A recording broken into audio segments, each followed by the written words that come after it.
Welcome, listeners, to episode 41 of the Running Guide podcast, where I aim to provide informative content and interviews with elite athletes and health professionals around the world, like in today's episode, where I'm chatting once again to a young runner out of Sydney that I spoke to at the end of May this year, who was just on the return to run program after suffering a calcaneus fracture that led to months away from running and lots of Ks on the bike to keep fit to partner the usual rehab regime.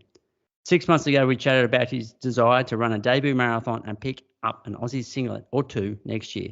Welcome back to the Running Guide podcast, Mr. Ed Goddard. How you going, mate?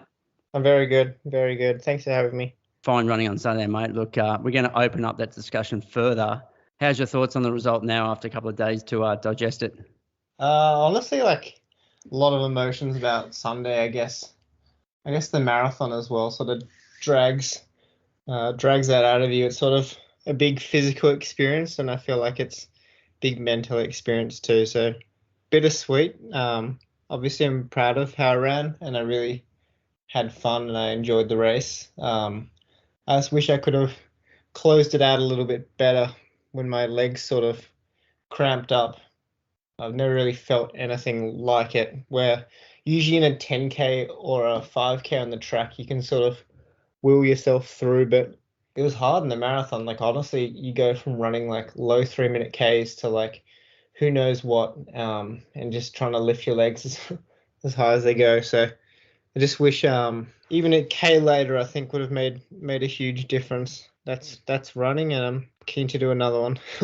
Like I said, we'll break it down a lot further, mate. Let's join the dots from the start of June when we last spoke. It's gone pretty quick. Now, obviously, you got yourself into a superb condition. What were you sort of doing in training? I mentioned you sort of just come back from that fracture. You've been, plenty of time in the moon boot, and Brad Beer up there on the Gold Coast was getting you on the run to return to run program. You were doing Alter G work. You're up the gym, top the cano, the podiatry work. That was the start of June. How did your sort of training progress from that time onwards to get you to run a good marathon? Honestly, it's been a bit of a roller coaster. It's been fun. Like, I've enjoyed the process a lot, and I've never actually come back from an injury before, because that was my first injury. It was sort of eye-opening as well to see A, how fast you can get your fitness back, and B, sort of all the intricate things you can do to help and I guess get better and tune your body more accordingly to deal with the stress and the demands which you put on it. So I guess in June where we left off, I started a lot of gym work with 4D. Actually, just to refresh, how long were you actually off completely from running, and how many weeks did you spend in a moon boot? So it was 6 weeks in a boot. Yep. And then lucky enough to have access to an Alter G. Yep. So built up on that. So for how many weeks off running on the road? Off running on the road, quite a few. I did. I mean, even now I still use the Alter G, and significantly for my prep I used it just because I think it's quite a good tool to be able to run but lower the impact. So I guess it was a gradual wane off it. But so when you're training on it now, just to reduce that load, what are you just running at 85%? Like if I go on it, I run at sort of probably about 70%, because I guess like I don't see much point in going on it and running it at 85%. Like, it's not that much of a change from outside. Like, you might as well jog on grass, or like if I go on, and I guess I'm going on with the purpose to reduce impact from my legs or protect the body. Like, I used it so much for my marathon build. Like, honestly, like don't think I would have been able to toe the line on Sunday without it. Okay. It's just after I spoke to you last time, my second COVID vaccine, I had a bit of a side effect too. A few days after that, I was out for a run. My heart rate hit 220 on an easy jog, and then did that once more. And I saw a cardiologist and had to get some tests done. And I was lucky there was no long-term effects, but coming off the back of that, a sort of bit of the inflammation from the body's sort of immune response was enough to sort of push my body over the edge during a marathon build. And I got a bit of compartment syndrome in my calves. And then I was kind of faced with the task, do I take some time off, or do I try and push through on the Alter G? See, risking injury, but also still allowing myself to run and so that was sort of my dilemma, and I pushed through, which was painful. So that tachycardia response that you got, that was from the jab? I assume so, yeah. Yeah, because I remember when my son got his second one, he's a few years younger than you, but they basically said he's in the high risk category having a heart response to it. So they said, you'll know if it happens because you'll actually feel your heart, it'll feel differently. Yeah, so it's interesting you got that. Yeah, no, it was weird. I had sort of chest pains for a few months. Yeah, no, I feel okay. Runners who had similar things as well. Pretty crazy. But I guess coming off then getting on the Alter G to work the calf issue, and that took about 8 weeks to get through that. So this is June, July. June, July, August. Yep. My birthday was on October 24th, and I remember at the start of October, I was like, I got to get this sorted. Hopefully I can be running outside, not normally by my birthday. And lucky enough, sort of start of October, it sort of started to go down, and I could get back to working out outside. So how old were you this year? I turned 24. You headed back over to New York there to IONA, isn't it? The college there you used to. What was the purpose to head back over there? Honestly, just like I'm a big believer in sort of make the most of your opportunities, and I didn't see a way to get over there with the whole quarantine rules going and coming back without having to spend sort of a significant amount of time over there. The things sort of opened up. I actually remember, funny story, I was doing my long runs on a Monday, and I did my first sort of marathon distance run on a certain Monday. I ran about 3:45s, I think, for the marathon, and I finished, and I felt so good. I was like, oh, wow, I could keep on running. So I rang my friend the next day at college, and I told him, and he was like, oh, you should try come back over for cross country. And I was like, you know what, that's actually a pretty good idea. And so I called my coach the next day. That was only about 9 days before the race. I booked flights the day before I flew out. Arrived the day after I arrived, drove to Boston. So to just got straight into the race. Yeah, right. Yeah, and how did the race go? First one was good. I qualified for nationals individually, which was good. I hadn't done too much speed work leading up to that. What was the distance? Both races were 10-kilometer cross country. October, was it, or November? That's getting pretty cold over there. Yeah, no, it was. Boston was has the potential to get pretty cold. We were lucky it wasn't too bad, which was good. And then nationals in Florida as well was pretty hot and humid, which is what I'm used to. When you were studying there, you raced for IONA, but you're still able to go over and race for them even though you finished up your studies? Well, I was doing an internship just online. Okay. Just to round out my degree, so I was still eligible, but yeah. So how long were you away for? 2 weeks. And I got back about was it a week and a half before the marathon? Oh, really? Well, geez, there's a lot of questions there. Like it's everyone's saying, and so they should be. I mean, it's just such an awesome debut marathon. So have you actually watched the feed on YouTube to actually see any of the footage? I watched it back yesterday. There seemed to be, a bit of the consensus going around that, if things sort of go a bit pear-shaped, they were giving you a huge pat on the back for how well you were doing. As the case kept ticking over, you kept hanging around, you weren't going anywhere. 2:15, it's something everyone dreams of in the debut marathon, and considering the 6 months you've had leading into it, that's even better, isn't it? So no, honestly, it's a big confidence booster as well, and I think I've got some sort of clear things I can definitely improve on for the next one as well. I know I can turn that 2:15 into what I believe I can run a qualifying time. So who wrote your program for the marathon? My coach is Gavin Barron, and we sort of write it together. Yes, when I was in America, I was under Joe Pienta. I take some creativity myself. Well, it was pretty successful when you look at it. Yeah, for sure. You mentioned you were on the Alter G, even in the build-up all the way up to race day. That was, I mean, obviously you're coming back from that fracture, you've got to be cautious of that. Were there any sort of adjustments made? So was running on Alter G, was that just because you felt there was benefit even if you hadn't had the calcaneus fracture, or that was mainly because of that and you're worried about it sort of coming back and biting you? Or I mean, honestly, like getting back on the Alter G really was with the calf issue after the okay. The reason it's pretty annoying when those calves get really tight like that, because it can obviously, as you know, it can lead to other issues. Yeah, I was I didn't want it to turn into anything bone spread. But yeah, no, it is like like, I don't know, I've raced before and had super tight calves after, but this was on another level.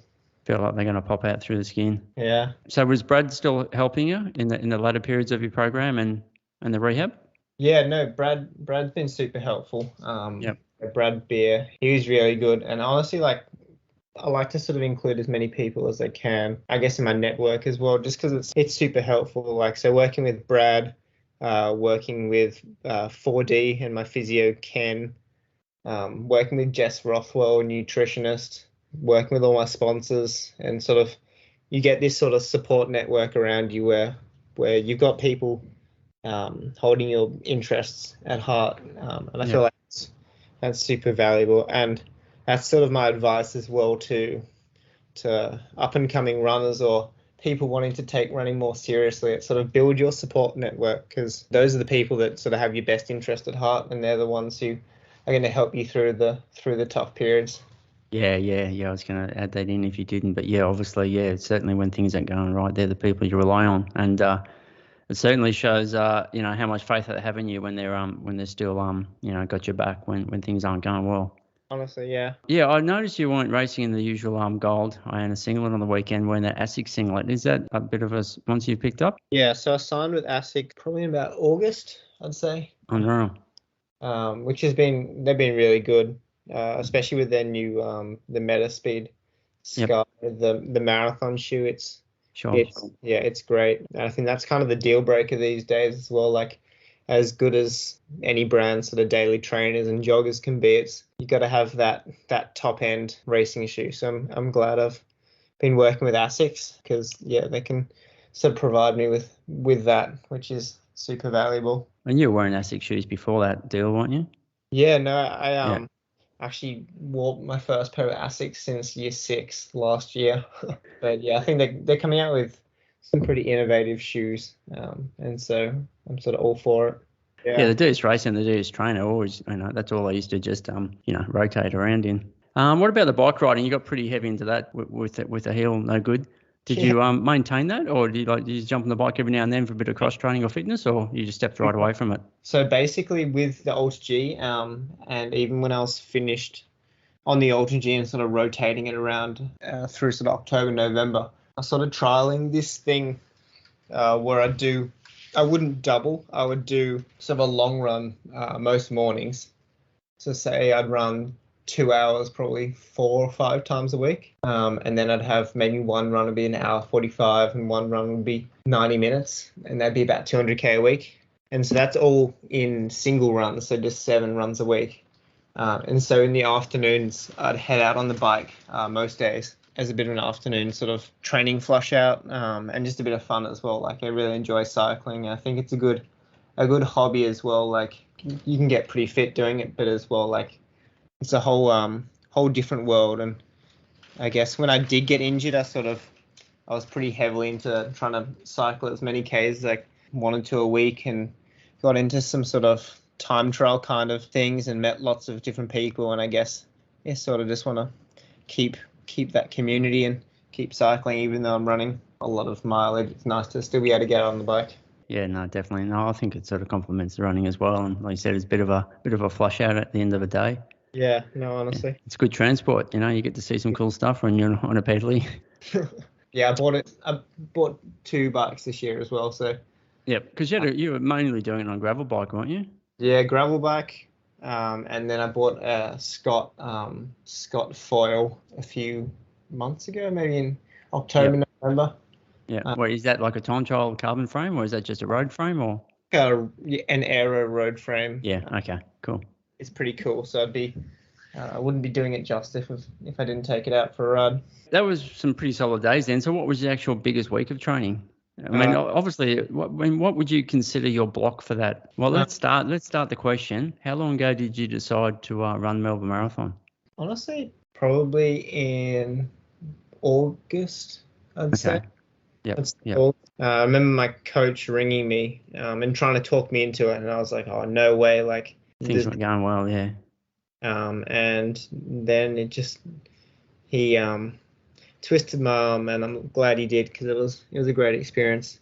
But I'd say Yeah, my marathon block probably started in sort of early to mid-September. Okay. And biggest week was the 11th of October, and I ran 213 Ks that week. So averaging 160 to 180? No, averaging probably closer to 200. Okay, yeah, right, yeah. So did you have any like discomfort around that heel, or is that just absorbed it all fine? The heel's been really good. Okay. Yeah. What about everything else? Yeah, no, the body's been good. Once I sort of worked through that calf issue, Yep, yep. then everything else has been pretty good, and I'm sort of glad as well. Like, I guess like that's a credit to guys like Brad who've helped me through. Like, everyone's sort of done their job right, and I've listened and taken on their advice well enough for it to not to come back. It's fantastic for those guys to sit back and see you get the job done and get that result. For sure. Because, yeah, a lot of it's their work as well, as you know.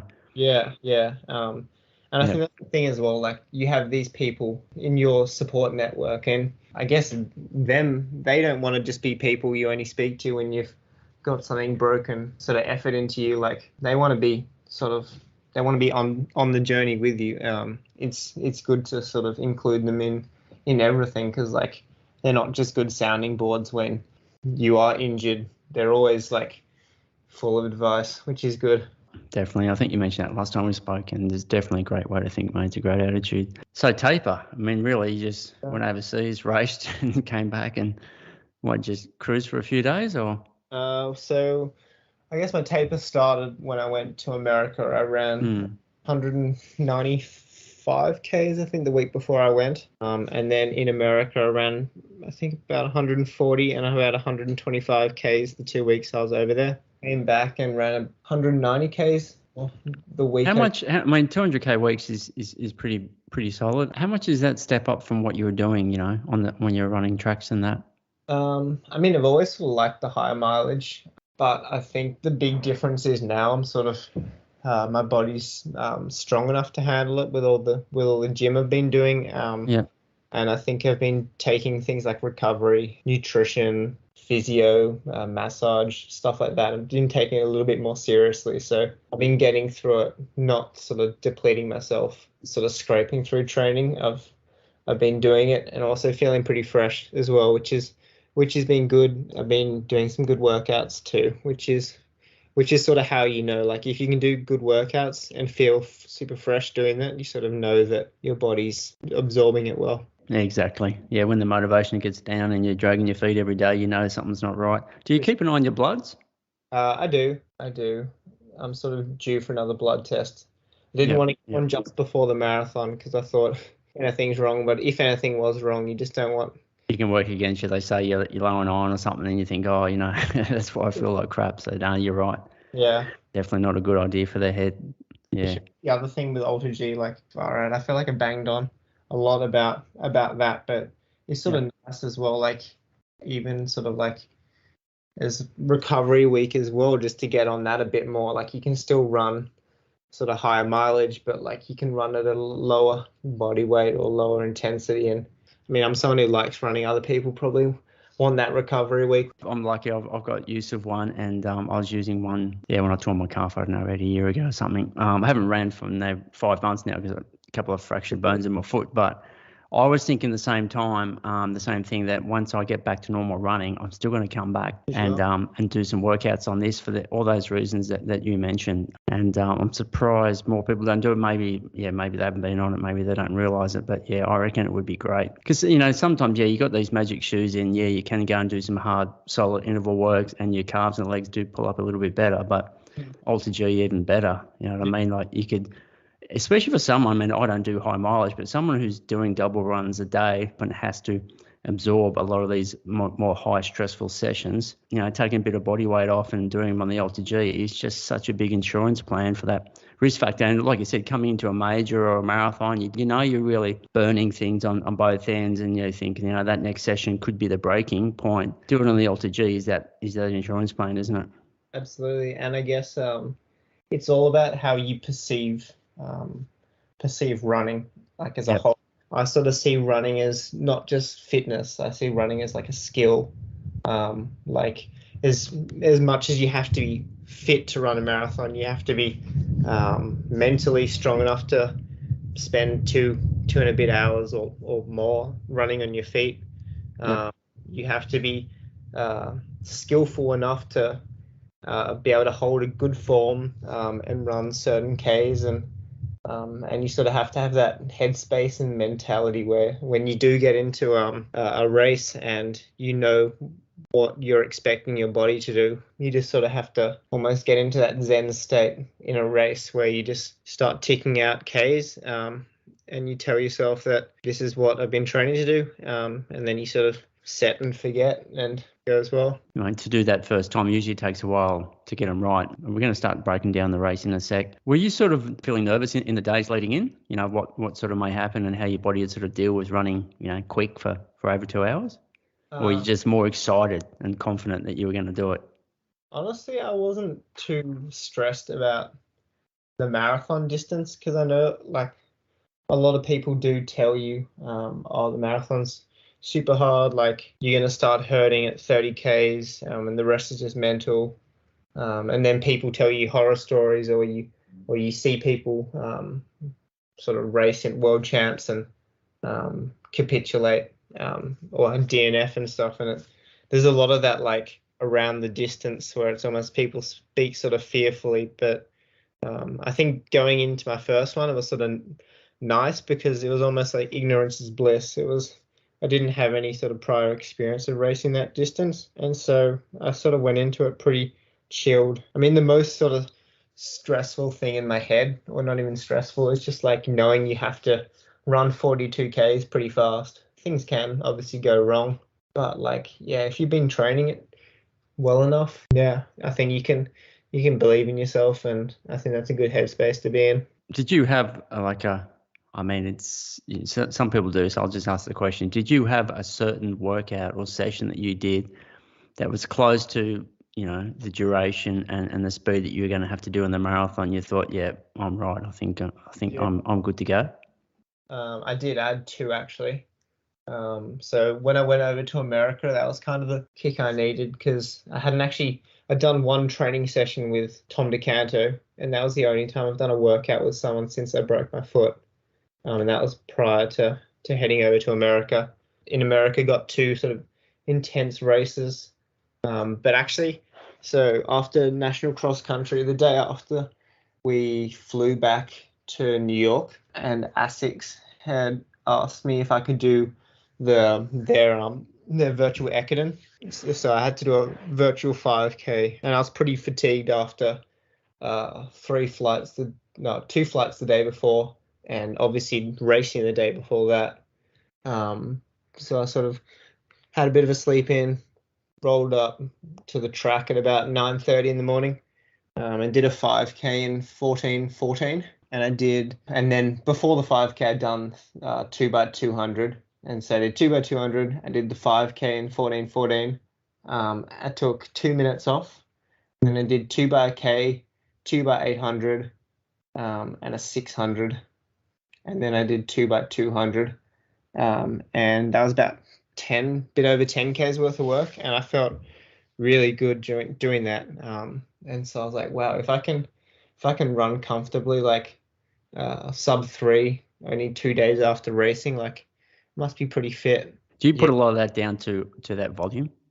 I guess so. And I guess also just confidence, like as fit as you can be, like you can easily psych yourself out of things or get gun shy as well. I know in 2019 when I had low iron, I was so gun shy of actually going to a track, just because when I did start running really badly, like I just remember being in sessions and looking at my splits and sort of they just get slower and slower and harder and harder. And I had like a phobia of doing track workouts for like a year. And I think once you sort of push those things away and get that confidence, I feel like you can talk yourself into doing anything.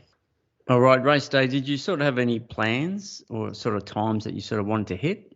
Yes and no. I sort of had the plan that I'd take it out. I mean, somewhat hard. and just see what happened. And I knew Tom was going to be up for taking some of the lead as well, and so didn't think about it too much. Didn't really have too much of a plan. Just I did actually. We drove the course the day before, and the only thing I wanted to make sure was Tom was leading up that first little ramp up towards Flinders Street Station, because it's super easy to gas yourself even on just like a little hill or race. I was like, I don't want to be running like 250 pace up a hill. Like I'm just going to sit for the first 500. And then, yeah, that was really the only plan. Did you sort of have any discussions before the race with Tom or Brett about the pace or what you guys might try and do out there? Or I mean, not really. Like I'd sort of spoken to Tom.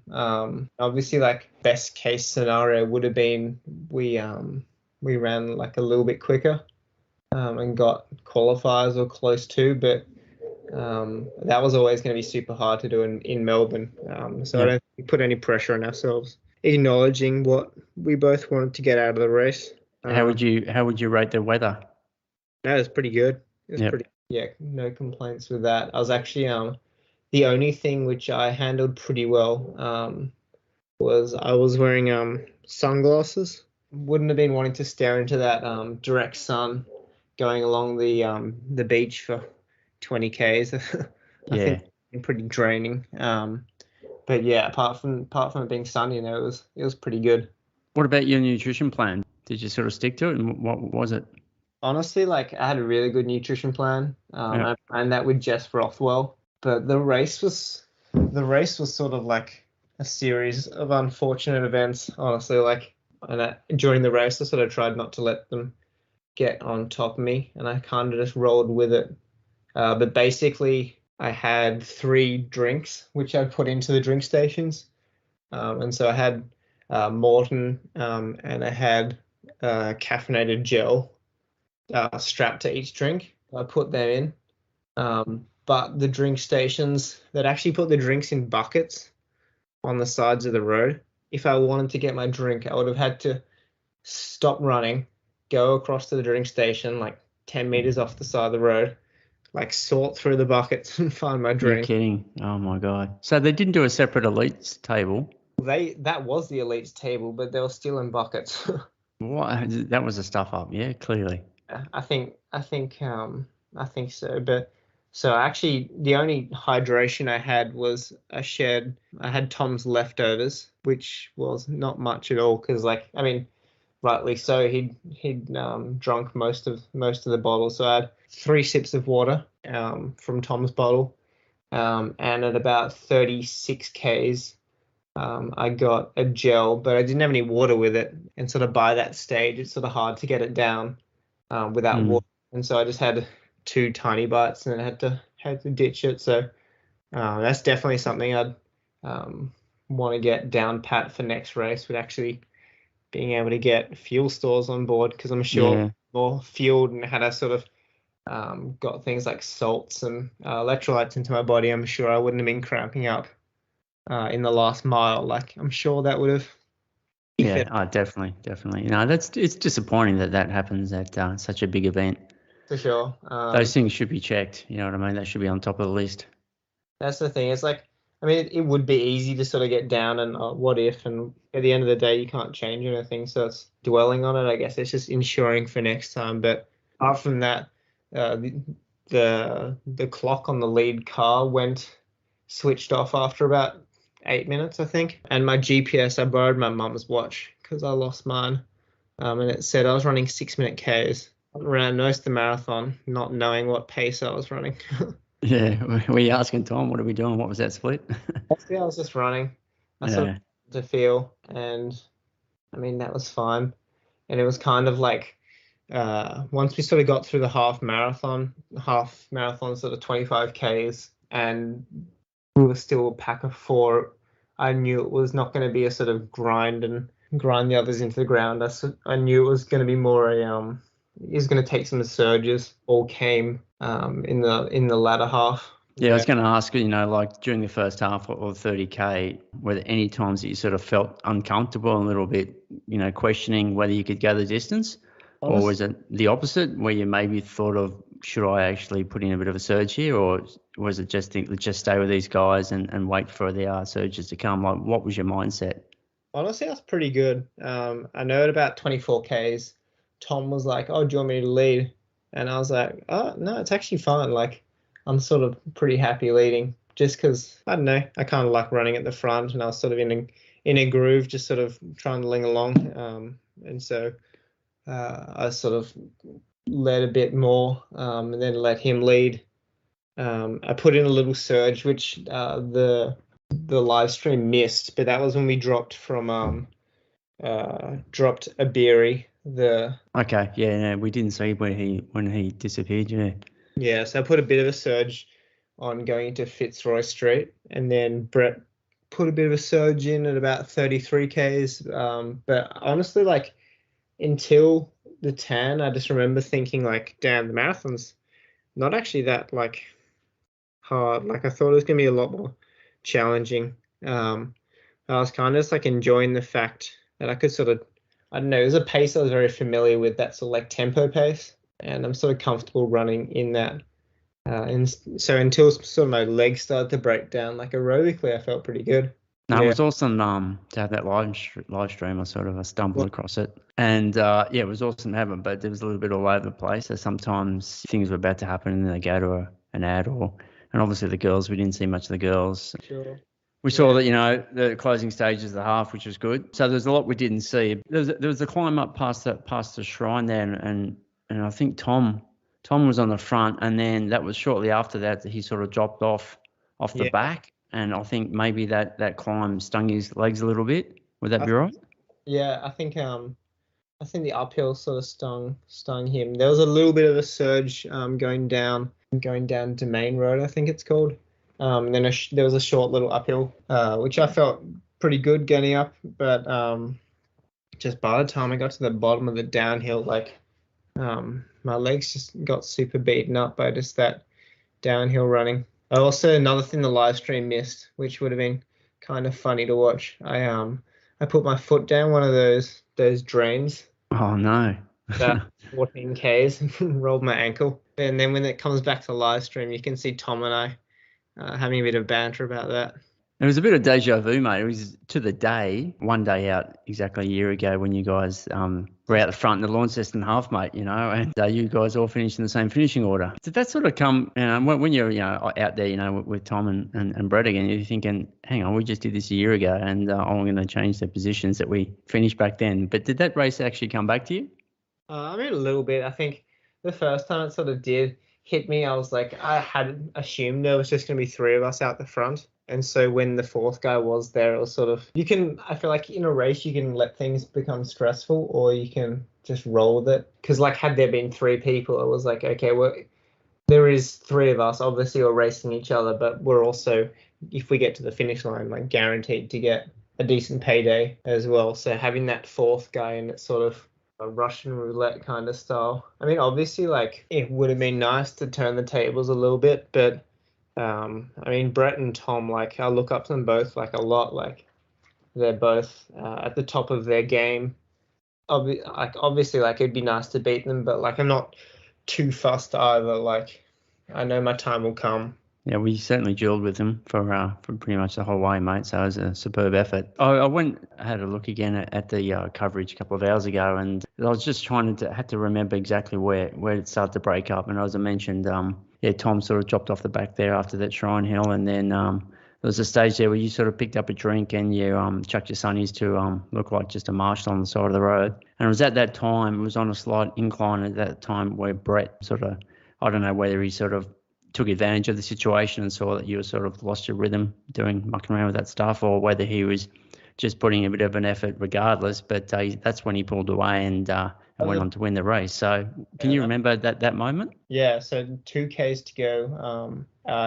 My legs just started, I don't even know if it was cramping, but it was like just that space above the knee just felt like it had locked up. And I feel like, when you run with an injury, so say you're running like 4-minute 20 pace on an easy jog, and your body's feeling amazing. Like, you feel like it's a I don't know, 3 or 4 out of 10 effort.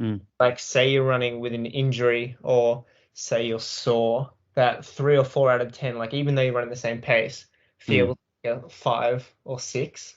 Sure. It was like kind of that pushed me over the edge. Like it was, I don't know, obviously coming towards the end of the race, you're sort of at a, I guess like 7, 8 out of 10, like effort. But yeah, I feel like you're at a 7 or 8 out of 10 effort. Just like, I don't know, my legs had gone and that had just taken up to that 9 to 10. Then when you do start to cross that red line, like you do start to get like a little bit delirious, like you start looking for some water, your body starts to go into sort of survival mode. Sure. And that was kind of sort of by that time I was taking on water. Like I knew obviously it would show weakness, but also like my body was cooked. It was one of those things. It was more survival, get the sunnies off and try and get my vision a bit better and get some water just in case that sort of perks me up.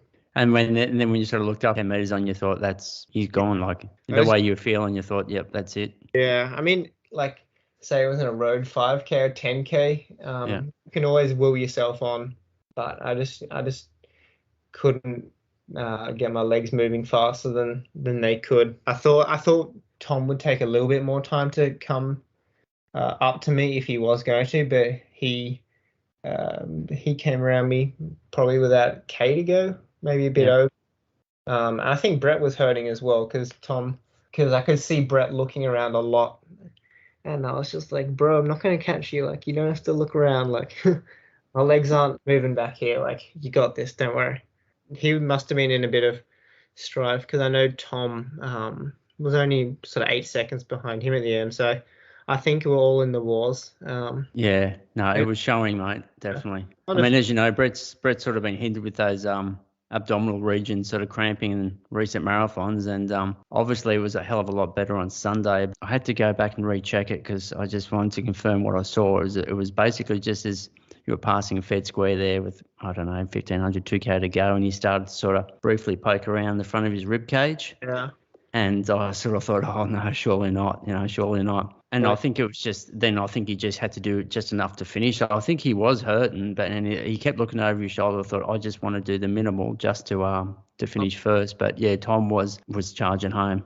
Yeah, no, I think it's funny, like Tom, Brett and I, like it seems to be just like annual December meeting where we try and bury each other in the ground, and both times so far Brett's come out on top. But I think we all have a lot of respect for each other, and I think spending 2 and a bit hours like running as fast as you can, putting surges in and stuff, I think you do sort of get a little bond and I don't know, a bit of a connection. I think it's kind of a cool experience to go through with those guys as well, because I don't know, there's not that many times in life where like you're hanging out with someone but also trying to inflict pain on them, but also trying to get them to help you and trying to work off each other. Like it's almost like a game of chess. Yeah, just like troopers in battle together.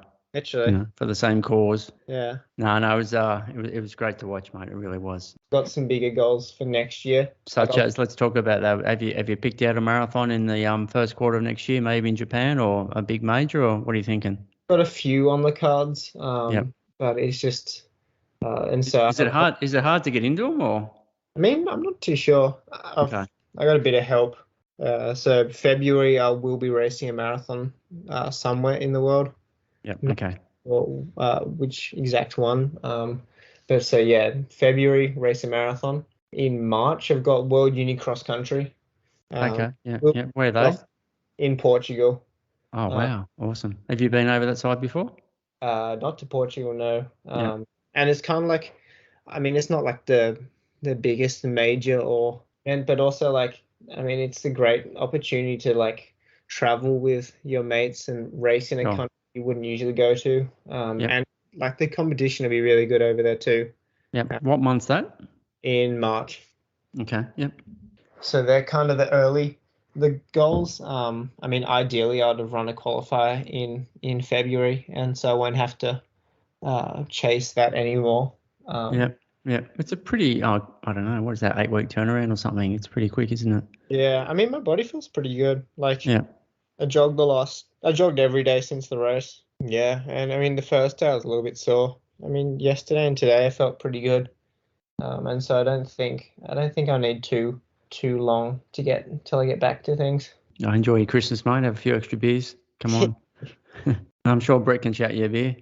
Did a bit of work. I mean, he got a good payday too. That was the other Yeah, no, it's great to see. It'd be great to see that all you guys turning up to some sort of big domestic marathon like that every year, and honestly. yeah, getting some good cafe money. Yeah, it's I mean, next year hopefully it falls in hopefully one of the domestic marathons sort of fall in the scheme of things. But I mean, there's world champs, there's com games, there's world half marathon, there's world uni games, there's so much stuff on next year as well. So it's like ideally, like I could do it all, but I mean that would be a big ask. So Yeah. just gotta play it by ear and roll with the punches. Yeah, it'd be nice to run that to 11:30, wouldn't it? Just to definitely know you've got it. Yeah, I mean, I feel like I mean, I don't want to pump my own tires up, but like I feel like good position to do that. I think there's some other stuff I could do with training, and I know like before the last marathon, I really hit my strides just 4 or 5 weeks before. So like I'm sure that won't go away. 8 weeks, I think if I do pull up pretty well, like I think that'll be to my favor. What would you prefer, Com Games or Worlds? I'd probably rather Com Games. Watching Michael Shelley when I was in year 11 win the marathon at Com Games, like Yeah. it was like the coolest thing I'd seen a Australian athlete do. Love to like follow in his footsteps. As well, like the Commonwealth Games, like the marathoners do seem to be pretty successful. Like Michael Shelley won the marathon. Jess Trengrove, she's done so well as well.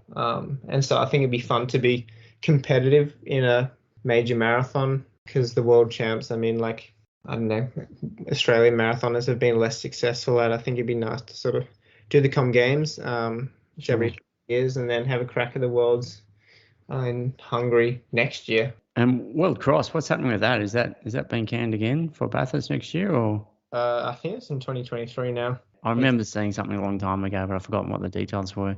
That'd be pretty cool to have that in Australia. Yeah, definitely, mate. Yeah, no, I think they do a good job to get everyone out there.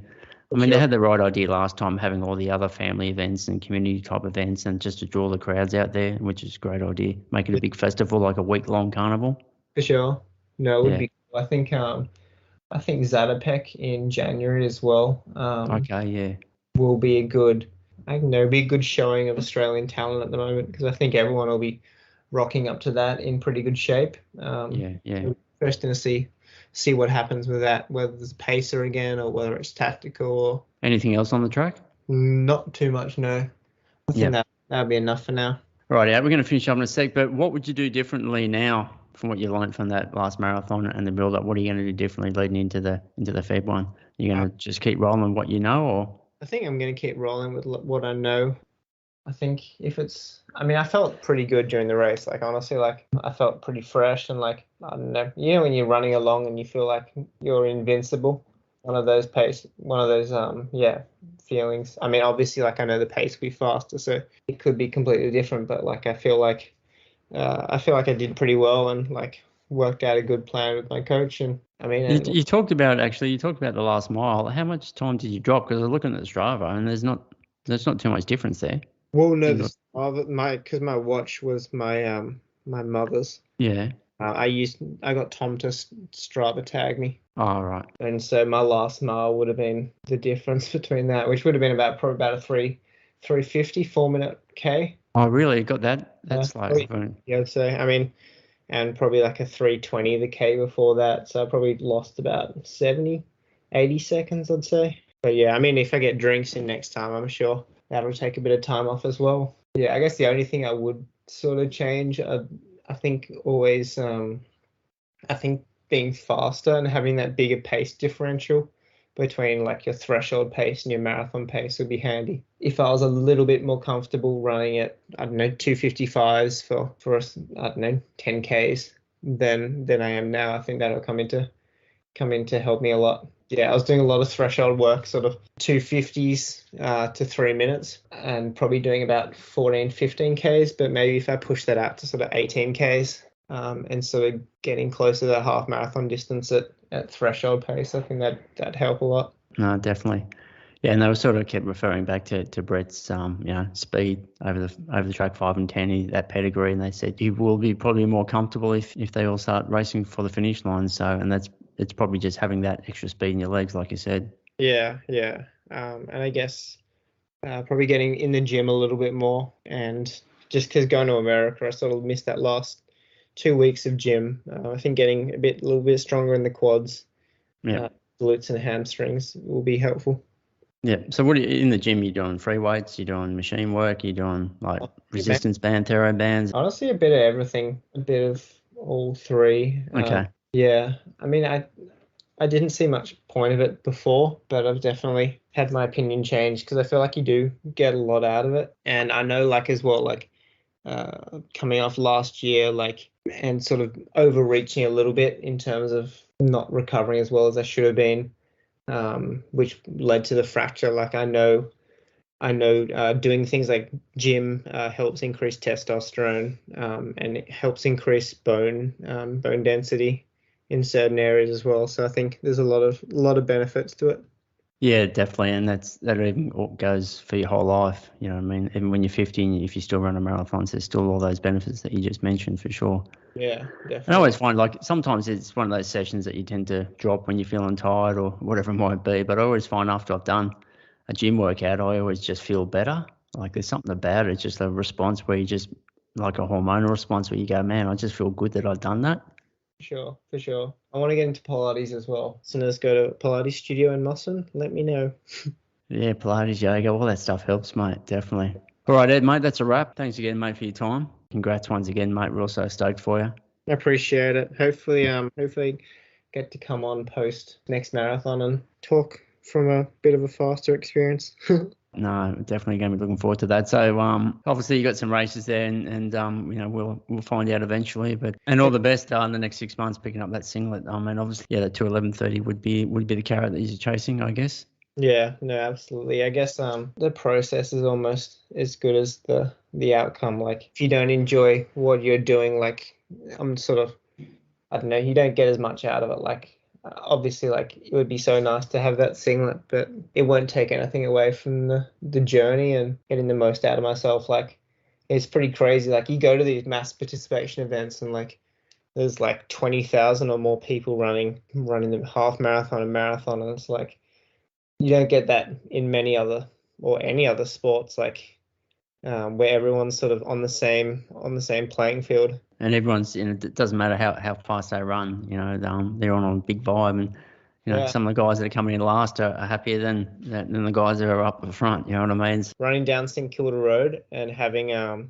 was almost like parting the Red Sea because you had all these runners coming towards you. That was the only thing I was super stressed. Or not super stressed. That's an overstatement, but I was worried if there was a big surge just before there, if someone did get a gap on someone else, because you had all these runners coming towards you. You sort of had to be behind that lead car, sort of parted the sea of people coming towards you. But that was crazy, having all those people cheering for you as they're on their own journey, which is pretty. Yeah, right. Oh, it's a great sport, mate.